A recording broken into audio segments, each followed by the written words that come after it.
É do caráter problemático da doutrina a respeito do próprio ego que Santo Agostinho extrairá a sua doutrina do tempo, como forma existencial e própria da alma, em contraste com a eternidade, que é própria de Deus.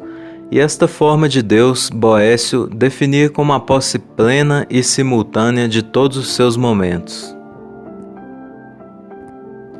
Santo Agostinho percebe que a alma não se possui inteiramente a cada momento, mas apenas se possui por partes, por capítulos ou secções, havendo, portanto, uma espécie de distensão, um desdobramento, e este é o que será para ele o tempo.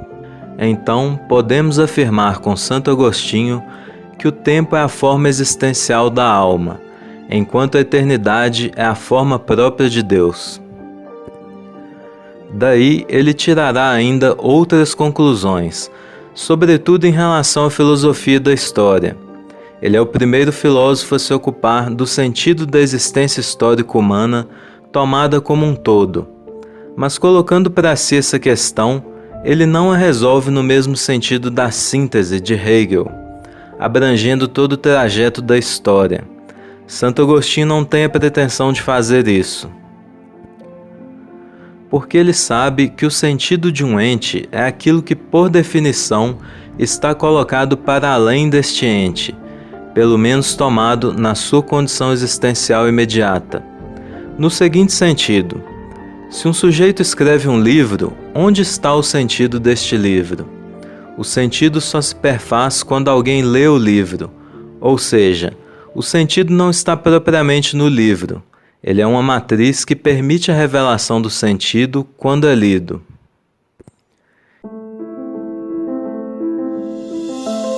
Isto quer dizer que o sentido da vida e o sentido da história tem que estar colocado, segundo Santo Agostinho, além desta própria história, que é situado no plano das finalidades últimas, ou do juízo final.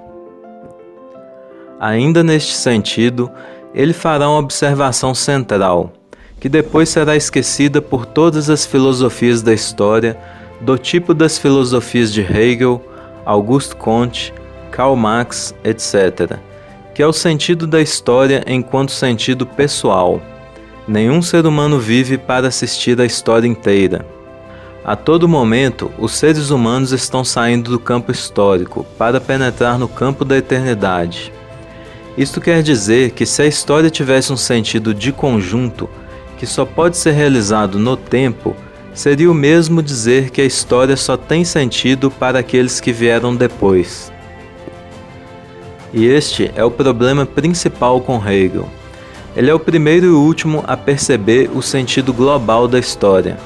É como se disséssemos que todos que vieram antes não soubessem o que estavam fazendo no mundo, e Hegel o explicitasse. Ou poderíamos anunciar o absurdo de Hegel de outra maneira. Houve um sentido da história que permaneceu ignorado para todos, e que este sentido aparece miraculosamente para Hegel, Comte ou Karl Marx, o que é absolutamente contraditório. Seria equivalente dizer que para todos aqueles que vieram antes e não perceberam isto, a história não tinha sentido nenhum, e ele foi reservado para esses poucos iluminados.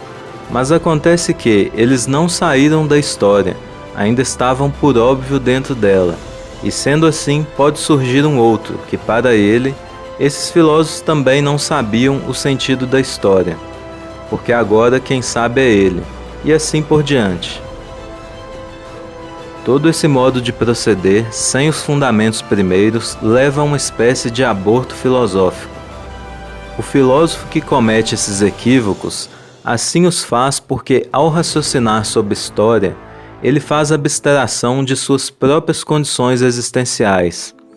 Ele não está elaborando uma filosofia da história que sirva para ele mesmo, enquanto ser vivente, e personagem da história. Ele está se colocando em um plano fora da história, como se um Deus fosse, ou um espectador de cinema que visse todo o filme se desenrolar e ao final chegasse a certa conclusão. Essa posição que adota Hegel ou Auguste Comte é fictícia. Ela não existe, porque este filósofo é apenas mais um sujeito, que está aí e que não pode apreender o sentido global da história, pelo simples fato de que a história ainda não terminou. Esta contradição entre o todo e a posição existencial do filósofo como apenas mais um personagem não existe em Santo Agostinho. Nele, esta questão está não apenas colocada, como resolvida. Quer dizer, um homem no século V tinha entendido melhor a história do que todos que vieram depois, inclusive depois da constituição das ciências históricas, ao menos em seu sentido geral. Claro que se considerarmos que após ele muita água rolou debaixo da ponte, os filósofos que meditam sobre a história passaram a ter muito mais material para trabalhar, e com isso podem ganhar uma consciência histórica maior, observando as grandes mudanças sociais e psicológicas em homens de um mesmo país ou mesmo continente. Mas Santo Agostinho tem uma postura mais prudente diante da história. Ele entende que existe uma contradição entre as ideias realizadas no tempo e o fato de que os seres humanos vão entrando e saindo da história. E ele percebe que se existe um sentido da história, deve estar exatamente no encaixe e na tensão entre esses dois elementos. Isto quer dizer que o sentido da história se perfaz em cada vida humana, no juízo final, em cada uma delas, e não apenas em um conjunto abstrato chamado humanidade. Humanidade da qual um filósofo do tipo de Comte ou Hegel seria o porta-voz. Ou seja, não há um sentido da história para a humanidade, só há para o indivíduo. E o indivíduo perfaz esse sentido da história ao morrer. Quando ele morre e é julgado por seus atos, a história humana inteira foi julgada ali. Então, existem bilhões e bilhões de sentidos da história, todos eles harmônicos, porque no fundo só Deus sabe a chave de tudo isto. E não há nenhum sentido global da história, no sentido unificado, a realizar-se no tempo.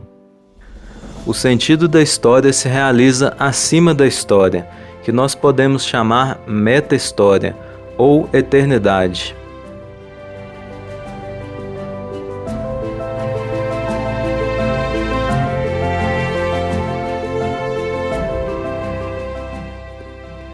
Creio eu ser esta uma visão mais fina da história do que o que veio depois. Porém, os modernos se voltarão para a Cidade de Deus de Santo Agostinho com ares de afetação.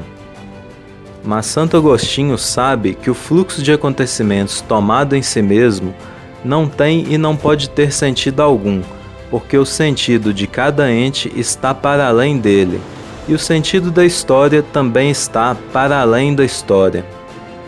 Tudo isso nos faz ver que Santo Agostinho, quando pensava, era o próprio Agostinho, e não um personagem de filósofo inventado, que ele concebeu para assistir a história do mundo como num camarote, e ver onde tudo terminava. Quando se vê 14 séculos depois, certos filósofos se atrapalhando com esses conceitos óbvios, é claro que algo se perdeu na história da filosofia. Pois mesmo que se tire o pressuposto religioso, a ideia do historicismo absoluto é absurda em si.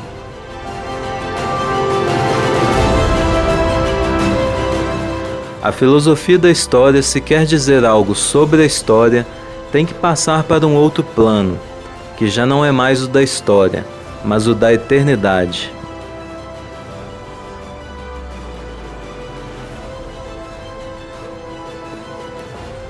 Obrigado por assistir até o final. Se você gosta de filosofia e quer entender os clássicos, inscreva-se no canal para não perder os próximos vídeos.